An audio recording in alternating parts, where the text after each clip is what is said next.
আসসালামু আলাইকুম রহমতুল্লাহ। এটা ফাইন্যান্সিং এর চ্যাপ্টার 4। আর এর আগে আমি সবার আগে ধন্যবাদ জানাচ্ছি আমাদের ক্লাসমেট জাফরুলকে, আমাদের এই সেকশনের। ও একটা রিজনই ওকে আমি ধন্যবাদ জানাচ্ছি, জাস্ট আমি শুকরিয়া জানালাম আর কি। আচ্ছা, চ্যাপ্টার 4টা দুইটা ভাগে ভাগ করা হয়েছে। একটা হচ্ছে the valuation of long term borrowed fund securities, আর আরেকটা হচ্ছে the valuation of long term stock securities. Okay, আমরা জানি যে টাইপস অফ ফাইন্যান্সিং মূলত দুই প্রকারের হয়। একটা হচ্ছে বরোড ফান্ড আর একটা হচ্ছে ইকুইটি ফান্ড। বরোড ফান্ডে কী কী আছে? বন্ড, ডিভেঞ্চার, আর একটা হচ্ছে ব্যাংক লোন।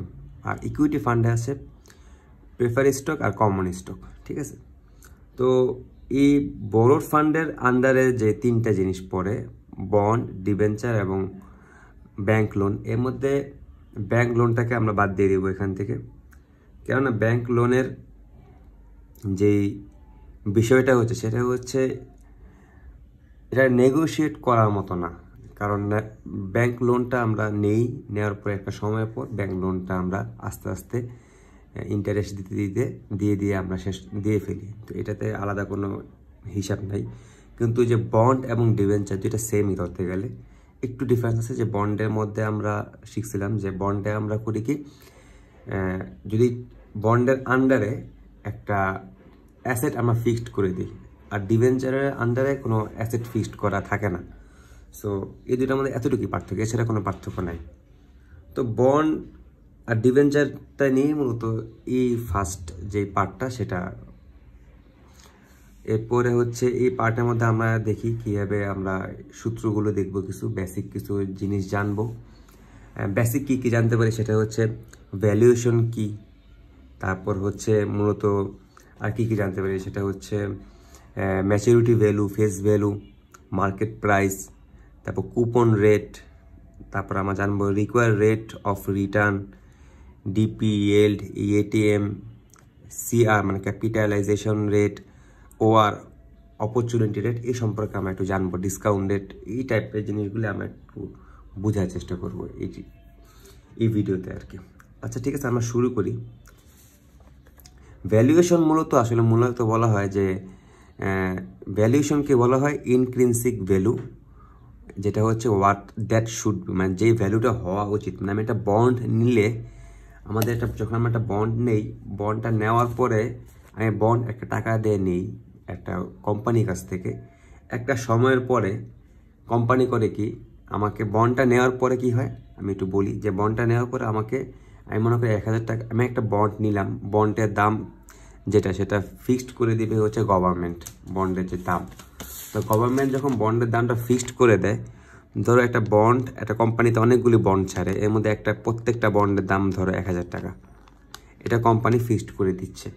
তো কোম্পানি যখন এটা ফিক্সড করে দিচ্ছে তখন এটা আমি মনে করুন কিনলাম। কেনার পরে কোম্পানি প্রত্যেক মাসে, আমি 1000 টাকাতে কোম্পানির কাছ থেকে কিনলাম, প্রত্যেক মাসে কোম্পানি আমাকে কোনো একটা পার্সেন্টেজ ইন্টারেস্ট দিবে। ধরো 10% ইন্টারেস্ট দিল, তো 1000 টাকা 10%, প্রত্যেক মাসে সে আমাকে 1000 টাকা, মাসে না সরি বছরে সে আমাকে 1000 টাকা করে ইন্টারেস্ট দিচ্ছে। ওকে, তো এমন কিছু একটা certain period of time, N হচ্ছে আমার মতো টাইম বুঝি। তো একটা সার্টেন পিরিয়ড অফ টাইম, ধরো 5 বছর তারা আমাকে এরকম ইন্টারেস্ট দিল। দেওয়ার পরে 5 নম্বর বছরে তারা ইন্টারেস্টটাও আমাকে দিবে 100 টাকার। পাশাপাশি তারা আমাকে যেহেতু 5 বছর শেষ, তারা আমাকে 1000 টাকা ফেরত দিয়ে দিবে। 1000 টাকাটা ফেরত দিয়ে তারা আমার কাছ থেকে সেই বন্ডটা নিয়ে নিবে।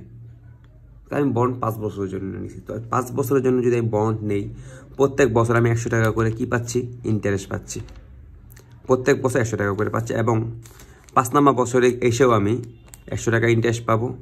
পাশাপাশি আমি যে 1000 টাকা দিয়েছিলাম বা আমি যে টাকাটা দিয়ে কিনছি, ফেস ভ্যালু, হ্যাঁ, এই ফেস ভ্যালুটা তারা আমাকে ফেরত দিবে। বাট আমি কিন্তু ফেস ভ্যালু দিয়ে কিনবো না, আমি যে ভ্যালুটা দিয়ে কিনবো সেটা হবে ইনট্রিনসিক ভ্যালু। ঠিক আছে, ফেস ভ্যালুটা তো ঠিক করে দিবে গভর্নমেন্ট। একটা কোম্পানির ফেস ভ্যালু, প্রত্যেকটা বন্ডের ফেস ভ্যালু থাকবে ধর 1000 টাকা, এটা গভর্নমেন্ট ঠিক করে দিল। বাট আমি ফেস ভ্যালু দিয়ে কিনবো না, আমি ফেস ভ্যালু থেকে হয়তো উপরে কিনবো, উপরের বিষয়টা এখন বলবো না। ফেস ভ্যালু থেকে আমি চিন্তা করবো, ফেস ভ্যালু থেকে আমি নিচে কিনবো, কারণ নিচে কিনলে আমার লাভ হবে অনেক বেশি।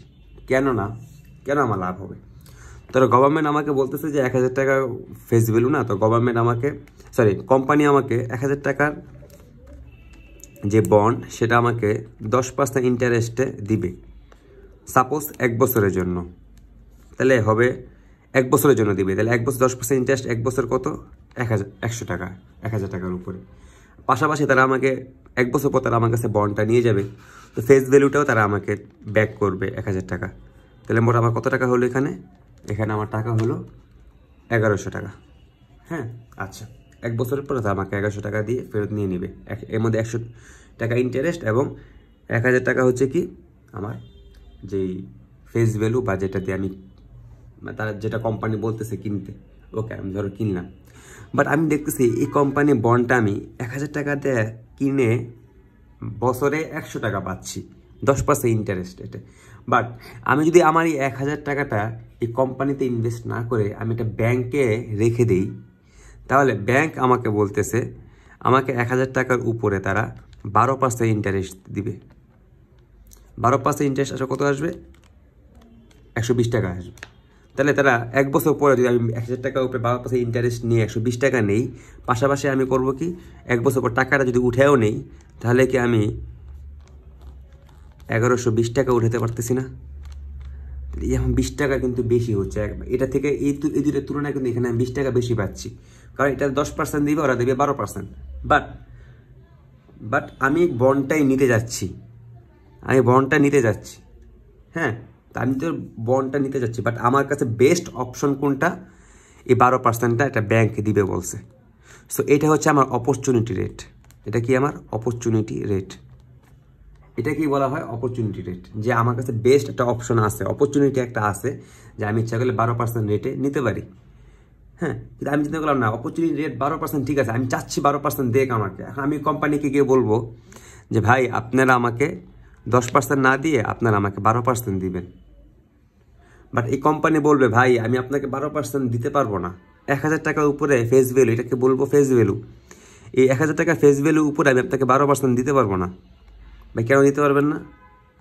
কি সামর্থ্য আমার নাই, কারণ আমি আপনাকে যখন টাকা 1 বছরের জন্য নেবেন তখন আমি আপনাকে 1100 টাকাই দিতে পারবো, এই বেশি আমি দিতে পারবো না, এটা আমার পক্ষে পসিবল না। তো আপনি আমাকে এখন 1000 টাকা দিয়ে কিনেন, আমার ফেস ভ্যালু গভর্নমেন্ট ফিক্সড করে দিছে আমার একটা বন্ডের জন্য, তো আপনি 10% আমি দিব সবাইকে, দিয়ে আপনি 1100 টাকা নেবেন। বাট আমি কি স্যাটিসফাই হবো এখানে ইনভেস্ট করলে? হবো না, কারণ আমার অপরচুনিটির 12%, আমি এই ব্যাংকে ইনভেস্ট করলে আমি 12% পাইতাম।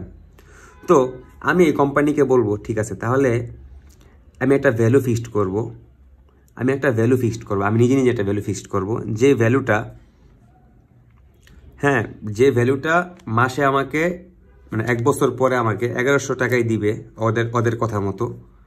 বাট আমি এই জিনিসটা হবে 1100 টাকায় দিবে, বাট এই জিনিসটা হবে 12%। জিনিসটা একটু ক্রিটিক্যাল বুঝতে, স্যার আরও ভালো বুঝতে পারছে, আমি স্যারের মতো ভালো বুঝতে পারতেছি না, বাট আমি চেষ্টা করতেছি বোঝানোর জন্য।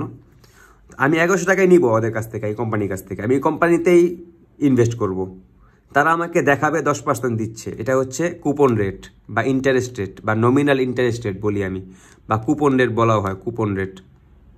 হ্যাঁ, তারা আমাকে 10% দিবে বলতেছে, 1100 টাকা দিবে, তারা আমার 1100 টাকার উপরে দিতেই পারবে না।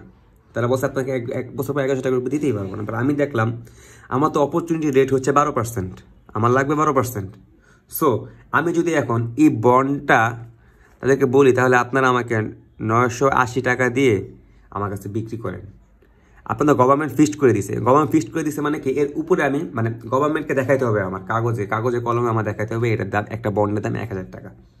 এখন আমি যদি কোনো কাউকে 1100 টাকা বিক্রি করি এটা, অথবা 980 টাকা দিয়ে বিক্রি করি, ইটস আপ টু মি, ঠিক আছে, এটা সম্পূর্ণ আমার উপরে। কিন্তু এটা লেখা থাকবে না, কাগজে কলমে লেখা থাকবে আমি 1000 টাকা দিয়ে কিনছি, বাট এটা হচ্ছে কোম্পানির সাথে আমার পার্সোনাল একটা নেগোসিয়েশন। আমি তার সাথে পার্সোনালভাবে নেগোসিয়েট করবো যে আপনি আমাকে 980 টাকা দেন। যদি আমাকে কোম্পানি 980 টাকা দিয়ে দেয়, হ্যাঁ, মানে 1000 টাকা জিনিসটা তারা আমাকে 980 টাকা দিয়ে দিচ্ছে, বাট তারা খাতা কলমে দেখাবে 1100 টাকা, 1000 টাকাই, বাট তারা আমাকে 980 টাকাতে দিবে। কেন? 980 টাকার 12% যদি আমি করি, তাহলে সেটা দাঁড়াবে 1100 টাকা। তা আমি কোম্পানিকে বলবো যে আমার অপরচুনিটি রেট হচ্ছে 12%, আপনি বলতেছেন আমাকে 10% দিবেন, ঠিক আছে, আপনি আপনারটা দেখা 10 মানে আপনি খাতায় কলমে 10% দেখে 1100 টাকায় আপনি আমাকে দেন, বাট আপনি এটা আমার কাছে বিক্রি করবেন 980 টাকা দিয়ে। আমি যখন 980 টাকা দিয়ে কিনবো, 980 টাকা 12% যখন আমি ইন্টারেস্ট করব, তখন আমি দেখবো 1100 টাকায় আসতেছে। তো আপনি আমাকে বছর শেষে 1100 টাকা দেন, কোনো সমস্যা নেই আমার, মানে আমার ইন্টারেস্ট প্লাস আসলটা সহ আপনি আমাকে 1100 টাকায় দেন, আমার কোনো সমস্যা নেই। কিন্তু আমি এটা 980 টাকা কিনবো, তাহলে হবে কি, এখান থেকে আমার 20 টাকা বাঁচতেছে না? এখান থেকে 20 টাকা বাঁচতেছে, তো এই 20 টাকা আমি এখানে যদি যোগ করি, তাহলেই তো আমার হয়ে যাবে 1120 টাকা, তাই না? যেটা আমি এই কোম্পানির কাছ থেকে, এই ব্যাংকের কাছ থেকে পাইতাম। সো এই জিনিসটাই আমি মূলত আমরা বের করব। এটা কি বলা হয়? ইনক্রিনসিক ভ্যালু। ইনক্রিনসিক মানে এরকম বানানটা, ইনক্রিনসিক ভ্যালু। এটা হবে ফেস ভ্যালু, এটা ইনক্রিনসিক ভ্যালু। আর এই যে রেটটা, এই রেটটা হবে আমার অপরচুনিটি রেট, ওপি। এটাকে আমরা অপরচুনিটি রেট বলবো, কেডি বলবো, মূলত কেডি বলা হয়, কেডিতে উল্লেখ করা। এটাকে অপরচুনিটি রেট বলা হয়, ডিসকাউন্ট রেট বলা হয়, RRR বলা হয়। RRR হচ্ছে রিকোয়ার রেট অফ রিটার্ন। তারপর ইয়েল্ড বলা হয়। এই নামগুলি আমাদের সবার মুখস্থ রাখতে হবে। YTM বলা হয়, আর কি বলা হয়, ক্যাপিটালাইজেশন রেট বলা হয়, CR বলা হয়। ওকে, এই যে সব নামগুলি এখানে লেখা আছে, এই জিনিসটাকেই বলা হয়। এটা আশা করি সবাইকে বুঝতে পারছি। তো আমাদের সব ম্যাথের মধ্যে এরকম দেওয়া থাকবে, ফেস ভ্যালু দেওয়া থাকবে। হ্যাঁ, এই যে এটা হচ্ছে তোমার কুপন রেটও বলে দিবে। কুপন রেটকে আমরা ম্যাথে আই দিয়ে প্রকাশ করব, বড় হাতের আই। কুপন রেটকে আমরা বড় হাতের আই দিয়েছি। আমরা সবসময় কিন্তু আই ইন্টারেস্ট এটাকে ছোটো হাতের আই দিয়ে ইউজ করছি, এরকম করে, মানে 10% এটাকে এরকম করে আমরা প্রকাশ করছি, তাই না? বাট এই বড় হাতের আইতে আমরা প্রকাশ করব অ্যামাউন্ট। এটা মাথায় রাখবো, বড় হাতের আইতে আমরা মানে 1000 টাকার উপরে 10% ইন্টারেস্ট দিলে অ্যামাউন্ট কত আসবে? আই ইন্টারেস্ট দিয়ে 1000 টাকা 100 টাকা আসবে। তো আমরা এই ম্যাথে সবসময় আইটাকে এরকম দেওয়া থাকবে, কোশ্চেন এরকম দেওয়া থাকবে, বাট আমরা এটাকে এরকম ভেঙে নিব। এটা ভাঙানোর একটা নিয়ম হচ্ছে, যদি যারা কেউ না বুঝো, যে টাকার ফেস ভ্যালুর উপরে আমি ওই পার্সেন্টটাকে গুণ করব, 10%কে আমরা এভাবে লিখতে পারি না? গুণ করলে আমার 100 টাকা বের হয়ে আসবে। জিনিসটা আমরা এভাবে বের করছি, ঠিক আছে? তো এটাকে বলা হয় কুপন রেট, অথবা আই ইন্টারেস্ট রেট, অথবা নমিনাল রেটও বলা হয়, কোনো সমস্যা। কিন্তু এটাকে আমরা ম্যাথে প্রকাশ করবো বড় হাতের আই দিয়ে, ঠিক আছে? এটা ইন্ট্রিনসিক ভ্যালু। এটা হচ্ছে ম্যাচুরিটি ভ্যালু। এটাকে ম্যাচুরিটি বলা হয়, এটাকেও ম্যাচুরিটি, ফেস ভ্যালুকে মাঝে মাঝে ম্যাচুরিটি ভ্যালু বলা হয়, ঠিক আছে? এই দুইটাকে ম্যাচুরিটি ভ্যালু বলা হয়, এটাকে বলা হয় ইন্ট্রিনসিক ভ্যালু। আর এই যে এই রেটটাকে বলা হয় অপরচুনিটি রেট, অথবা কেডি, অথবা ডিসকাউন্ট রেট, অথবা RR। এই বিষয়গুলি বলা হয়, আমি বলছি এর আগে। সো আমরা আশা করি বুঝতে পারছি বিষয়টা কি। এখন আমরা দেখি, যে বন্ড এবং ডিবেঞ্চারটাকে আমরা 3 ভাগে ভাগ করব। বন্ড এবং ডিবেঞ্চারকে আমরা কয় ভাগে ভাগ করব? 3 ভাগে ভাগ করব। একটা হচ্ছে পারপিচুয়াল বন্ড, একটা হবে কুপন বন্ড, এবং একটা হবে জিরো কুপন বন্ড। 3 ভাগে আমরা ভাগ করব। ওকে, 3 ভাগে ভাগ করার পরে আমরা এই 3টাকে চিনব হচ্ছে 2টা ফিচারের মাধ্যমে। যদি কোশ্চেনের মধ্যে এন মানে সময়, এবং আই মানে কি ইন্টারেস্ট রেট, কোন interest rate? Coupon interest rate, যেটা আমি এখানে দেখাইছি 10%। যদি এই আইটা বলে দেওয়া হয়, তাহলে আমরা কি করব? এটাকে বুঝে নিব। সরি, এন যদি বলে দেওয়া না থাকে, এন বলে দেওয়া থাকবে না, আর আইটাকে যদি বলে দেওয়া হয়, তাকে এটা আমরা ভাবো পারপিচুয়াল বন্ড। এরপরে কুপন বন্ডের ক্ষেত্রে এনও বলে দেওয়া থাকবে, আইও বলে দেওয়া থাকবে, তাহলে আমরা এটা ভাববো কুপন বন্ড। আর জিরো কুপন বন্ডের মধ্যে এন বলে দেওয়া থাকবে, বাট আই বলে দেওয়া থাকবে না।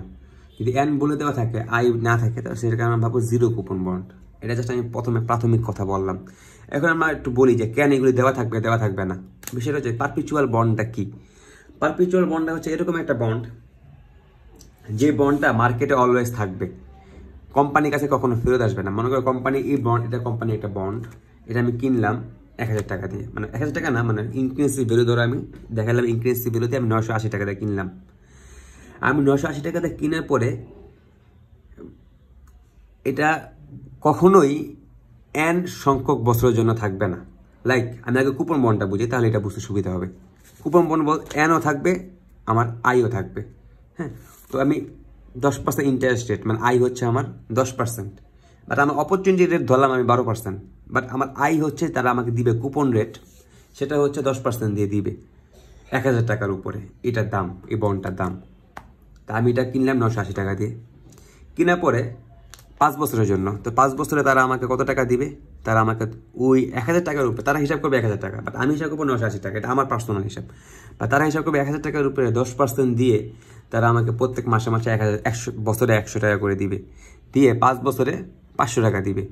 5 নাম্বার বছরে গিয়ে 100 টাকা তো দিবেই আমাকে, পাশাপাশি ওই 1000 টাকা ফেস ভ্যালু আছে, ওই ফেস ভ্যালুটা দিবে, দিয়ে তারা আমার কাছ থেকে এই বন্ডটা নিয়ে নিবে। তা দেখো, এই বন্ডের ক্ষেত্রে এনও আছে 5 বছর, আইও দেওয়া আছে 10%, বাট এই পারপিচুয়াল বন্ডের ক্ষেত্রে কখনোই এই বন্ডটা কোম্পানি আর ফেরত নিবে না আমার কাছ থেকে। এটা আমি নিব, আমার পর আমি চাইলে অন্য কারোর কাছে বিক্রি করতে পারবো, অন্য কারোর কাছে, বাট কোম্পানির কাছে ফেরত দিতে পারবো না এই বন্ডটা কখনোই। আমি মারা গেলে আমার সন্তানরা বা আমার উত্তরসূরিরা পাবে, অথবা আমি তারা যদি চায় অন্য কাউকে বিক্রি করতে পারবে, বাট কোম্পানি কখনো এই বন্ডটাকে ফেরত নিবে না। এই জন্য এই বন্ডের ক্ষেত্রে কখনোই এন থাকবে না, কারণ বছর তো নাই, ফিক্সড কোনো বছর নাই, এন থাকবে না এটার ক্ষেত্রে। ঠিক আছে, এটার মধ্যে আই থাকবে, আর এটার মধ্যে এনও থাকবে, আইও থাকবে কুপন বন্ডের মধ্যে। আর জিরো কুপন বন্ডের মধ্যে এন থাকবে বাট আই থাকবে না, মানে তারা আমার কোনো ইন্টারেস্ট দিবে না। তাহলে আমি কেন এই বন্ডটা কিনবো? তাহলে আমি কেন এই বন্ডটা কিনবো, তাই না? ধরো এই ম্যাটটাই দেখি, এই জিনিসটা দেখি, 1000 টাকা হচ্ছে আমার ইন্টারেস্ট রেট, ঠিক আছে, সরি 1000 টাকা হচ্ছে ফেস ভ্যালু। এই ফেস ভ্যালু দিয়ে আমি তাদের কাছ থেকে, তারা বছর কোনো ইন্টারেস্ট আমাকে দিবে না। হ্যাঁ, এন সংখ্যক বছরের জন্য আমি নিলাম, ধরো 5 বছরের জন্য নিলাম, আমার অপরচুনিটি রেট হচ্ছে 12%। আমি এটা কয় টাকাতে কিনবো? তা তোমাকে কোনো ইন্টারেস্টই দিবে না। সো আমি এটা অনেক কম একটা অ্যামাউন্ট দিয়ে কিনবো। অনেক কম অ্যামাউন্ট দিয়ে কেন কিনবো? ধরো সাপোজ এটাকে ধরে নেই আমি 30 বছর, লাইক, হ্যাঁ 30 বছর, 12% আমার হচ্ছে আমার চাহিদা মোতাবেক যে ইন্টারেস্ট রেট। আমি এটা এত কম টাকা দিয়ে কিনবো 30 বছরের জন্য, মানে আমি ধরো এটা ধরো 30 টাকা দিয়ে কিনলাম, বা 50 টাকা দিয়ে কিনলাম, 50 টাকা দিয়ে কিনলাম, ধরো আমি এটাকে 50 টাকা দিয়ে কিনলাম, কিনে এটা ফেস ভ্যালু কিন্তু 1000 টাকায় দেখাবে। আমি 50 টাকা দিয়ে কিনবো, কয় বছরের জন্য? 30 বছরের জন্য কিনবো। 50 টাকার উপরে 12% ইন্টারেস্ট দাও, কত টাকা আসবে? কোনো একটা 50 টাকা 12% ইন্টারেস্টে কয় টাকা আসে আমি একটু দেখি তো। ধরো 50 ইন্টু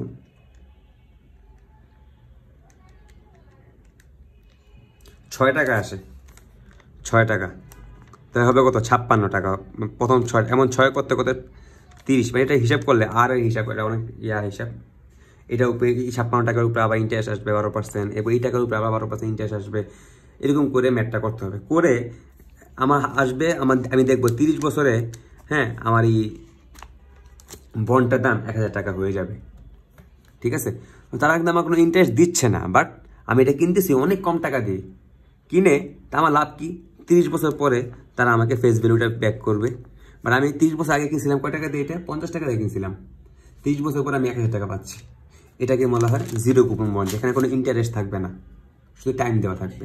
ওকে, আচ্ছা, সো আমি এখন কয় টাকা দিয়ে কিনবো?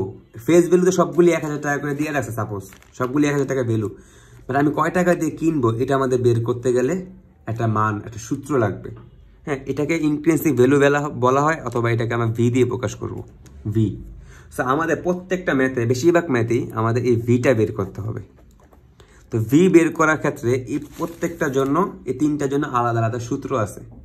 ঠিক আছে, এই তিনটা আলাদা সূত্র আছে। তো সূত্রগুলি আমরা যদি বুঝতে পাই তাহলে সহজ, আর যদি না বুঝতে পাই তাহলে আমরা একটা মনে রাখাও ইজি আছে। এটার ক্ষেত্রে এই যে পারপিচুয়াল বন্ডের ক্ষেত্রে তো কোনো এন নাই, তাই না? তো এটা একটা সূত্র আছে, যে সূত্রটা হচ্ছে ভি সমান সমান I divided by KD. V সমান সমান আই ডিভাইডেড বাই কেডি। তো আমরা দেখি ভি কি, আই কি। ঠিক আছে, আমরা একটা ম্যাথ সলভ করি, দেন আমরা এখান থেকে ইজি বুঝতে পারবো।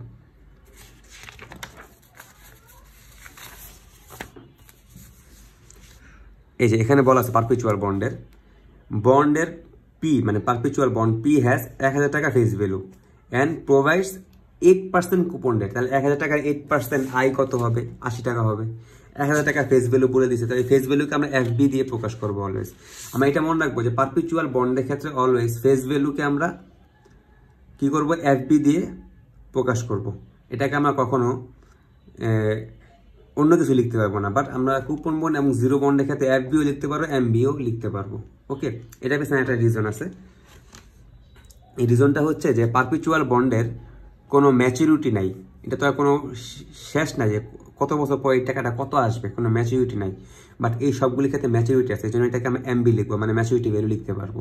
বাট ফেস ভ্যালুর ক্ষেত্রে, পারপিচুয়াল বন্ডের ক্ষেত্রে আমরা ম্যাচুরিটি ভ্যালু লিখতে পারবো না, এই জন্য শুধু আমরা এফবি দিয়ে প্রকাশ করবো। সো এফবি দেওয়া আছে 1000 টাকা, কেডি বলা আছে, সরি কেডি না, আই বলা আছে হচ্ছে 80 টাকা, কারণ 8%, তো 1000 টাকা 8% হচ্ছে 80 টাকা। দ্য অ্যাপ্রোপ্রিয়েট ডিসকাউন্টেড বলা, ডিসকাউন্টেড বলা থাকবে, বিভিন্ন কিছু বলা থাকবে, তো ডিসকাউন্টেড বা অপরচুনিটি রেটটাকে ডিসকাউন্টেড বলছে এখানে। এটা হচ্ছে 10%, তো 10% হচ্ছে এই যে ডিসকাউন্টেডকে আমরা কেডি দিয়ে প্রকাশ করবো। তো আমাদের বের করতে হবে what is the value of perpetual bond, perpetual বন্ডের ভ্যালুটা কত হবে, মানে ভি কত হবে। তো আমি এখানে যে কেডি এই জায়গার মধ্যে আমি ভি সমান আই ডিভাইড বাই কেডির মধ্যে আমি যে আই হচ্ছে 80, কেডি হচ্ছে এটা, দেন আমি এটা ভাগ করলে 800 টাকা বের হচ্ছে, মানে 800 টাকা দিয়ে আমি মূলত এই বন্ডটা কিনবো। এটা হচ্ছে পারপিচুয়ালের ক্ষেত্রে। তারপর আমার কুপন বন্ডে একটা ম্যাথ দেখি, কুপন বন্ডেও সেম বলা আছে, ফেস ভ্যালু হচ্ছে 1000 টাকা। এরপর উই প্রোভাইডেড যে কুপন রেট সেটাও বলা হচ্ছে 8%, আর বছর হচ্ছে 30 বছর, এন, কারণ এটার মধ্যে এন থাকবে, তো আমরা এন এবং আই দেখে বুঝতে পারবো এটা হচ্ছে কুপন বন্ড, বাট এখানে কিন্তু এন ছিল না, ঠিক আছে। তো এখানে এন দিয়ে দিচ্ছি 30 বছর, এবং ডিসকাউন্ট রেট মানে অপরচুনিটি রেটও বলা আছে আমার 10%।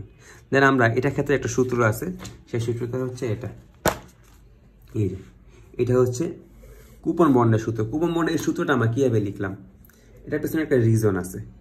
যে রিজনটা হচ্ছে, দেখো কুপন বন্ডের ক্ষেত্রে আমরা কীভাবে রিটার্নটা ফেরত পাচ্ছি, আমরা প্রত্যেক বছর কিন্তু আই টাকা ফেরত পাচ্ছি, মানে ইন্টারেস্ট পাচ্ছি ফেরত। আমি বলছি প্রত্যেক বছর আমি 100 টাকা করে ফেরত পাবো, কিন্তু 5 বছরের জন্য আমি যদি নেই 100 টাকা করে ফেরত পেতে থাকবো। তো 100 টাকা করে আমি পেতে থাকবো, জিনিসটা আমি যখন চিন্তা করি, আমার চ্যাপ্টার 3-তে পড়ছিলাম অ্যানুইটি, অর্ডিনারি অ্যানুইটি।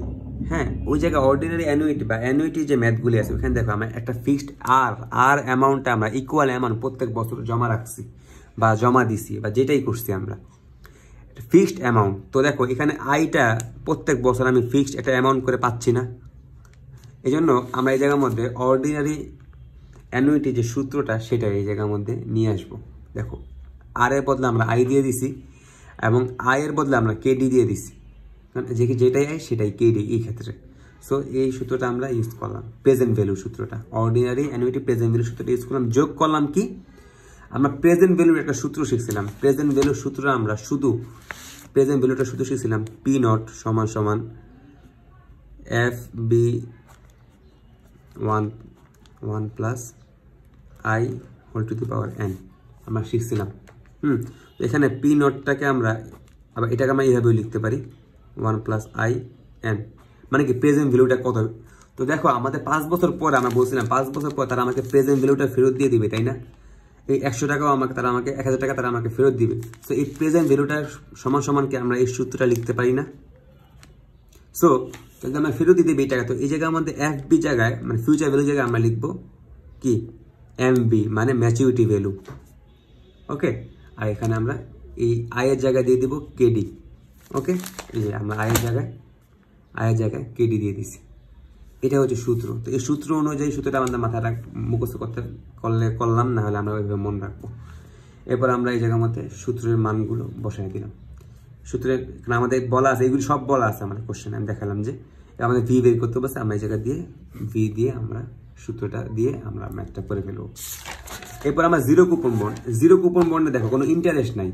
দেখো এই জিরো কুপন বন্ডের সূত্রটাও ভিটাও এই জায়গা থেকে আসছে, এখানে তো ইন্টারেস্ট নাই। সো যেহেতু ইন্টারেস্ট নাই সেহেতু আমরা এই জিনিসটাকে বাদ দিয়ে দিব, যেহেতু কোনো ইন্টারেস্ট নাই আমরা কি একটা সার্টেন অ্যামাউন্ট একটা পিরিয়ড টাইম পরে আমরা প্রেজেন্ট ভ্যালুটাই ফেরত পাবো। তো যেহেতু আমরা প্রেজেন্ট ভ্যালুটা ফেরত পাবো সেহেতু আমরা এই প্রেজেন্ট ভ্যালুর সূত্রটাই এই জায়গার মধ্যে জাস্ট কপি পেস্ট করে দিব আর কি। তো জিরো কুপন বন্ডের সূত্র হচ্ছে ভি সমান MB divided by 1 plus KD whole to the power N. Zero coupon বন্ডে একটা ম্যাথ দেখি আমরা। দেখো জিরো কুপন বন্ডে বলা আছে যে সেম কথাই বলা আছে, দেখো 1000 টাকা ফেস ভ্যালু 10 বছরের জন্য, এখানে আই বলা নাই, কারণ জিরো কুপন বন্ডে ইন্টারেস্ট থাকবে না। তো অ্যাপ্রোপ্রিয়েট ডিসকাউন্ট মানে আমার যে চাহিদা অনুযায়ী সেটা হচ্ছে 10%। তো এই দেখো আমি দিলাম এমবি 1000 টাকা, এন 30 মানে এন 30 বছর, আর কেডি যে আমার যে অপরচুনিটি সেটা হচ্ছে 10% দিয়ে আমি সূত্রটা বসায় প্রত্যেকটা মান, এখানে এমবি বসা দিব, এখানে কেডি জায়গায় কেডি বসা দিব, এন এর জায়গায় 30 বসা দিব, শেষ। আমি ক্যালকুলেটর চাপ দিলে আমার ম্যাথের অ্যান্সার চলে আসবে। তো আশা করি আমি বুঝতে পারছি। এরপরে আমরা শিখবো হচ্ছে frequency of compounding. Frequency of কম্পাউন্ডিংটা কি আমরা জানি। ফ্রিকোয়েন্সি অফ কম্পাউন্ডিংটা হচ্ছে আমরা ওই যে কি বলে সেমি অ্যানুয়ালি পড়ছি না চ্যাপ্টার 3-তে, সেমি অ্যানুয়ালি, কোয়ার্টারলি, অ্যানুয়ালি, হ্যাঁ এগুলি বলা থাকে। সেমি অ্যানুয়ালি কি, এম এর মান থাকবে 2 সেমি অ্যানুয়ালি, কোয়ার্টারলি অ্যানুয়ালিতে এম এর মান থাকবে 4, মান্থলি অ্যানুয়ালিতে এম এর মান থাকবে হচ্ছে কত 12, এরকম করে। সো এই যখন ফ্রিকোয়েন্সি অফ কম্পাউন্ডিং যদি ঢুকে যায় ম্যাথের মধ্যে, তখন আমরা কীভাবে ক্যালকুলেট করব, একদম ইজি ক্যালকুলেট করা।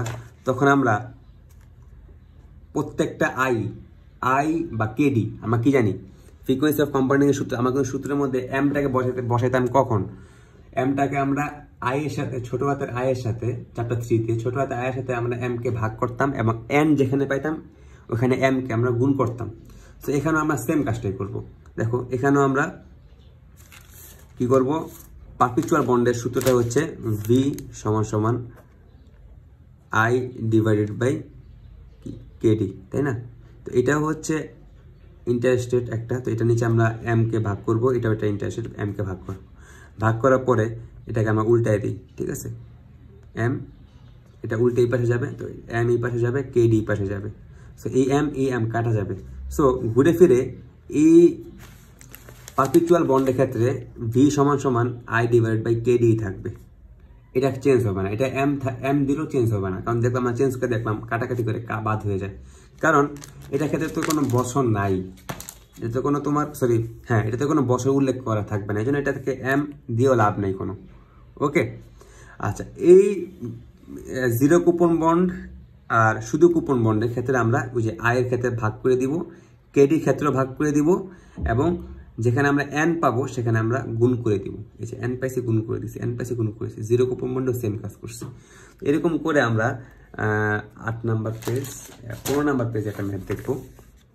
15 নাম্বার পেজে একটা ম্যাথ দেখবো, সেখানে বলা আছে এই কথাটাই যে বন্ড সি মানে কি কুপন বন্ড হ্যাজ 1000 টাকা ফেস ভ্যালু এবং 8% semi annually coupon rate. Semi annual মানে এম এর মান দিয়ে দিছে 2 আর আই এর মান দিয়ে দিছে 8% মানে কি 80 বড় হাতের আই, এবং এনও দিয়ে দিছে 15 বছর, এবং আমাকে অ্যাপ্রুভেড ডিসকাউন্ট রেটও বলে দিছে 10%।